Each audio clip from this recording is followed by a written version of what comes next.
Need to temporarily turn off Microsoft Defender for troubleshooting or installing trusted software. Windows lets you disable real-time protection for a short time, but it can automatically turn back on. In this guide, I'll show you where the setting is and what to keep in mind. First, open the Start menu and search for Windows Security. Select the app to open the security dashboard. Next, select Virus and Threat Protection. Under Virus and Threat Protection settings, choose Manage Settings. This is where you'll find the real-time protection control. Find Real-Time Protection and switch it off. Windows may display a confirmation prompt. Confirm only if you understand why you're disabling it. Windows will warn you that turning off real-time protection can leave your device vulnerable.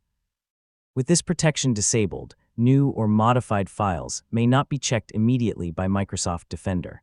Now complete the task that required the temporary change. Only work with software or files you trust. Avoid unknown websites, unexpected downloads, or unfamiliar programs while protection is disabled. As soon as you're finished, return to the same settings page and turn real-time protection back on.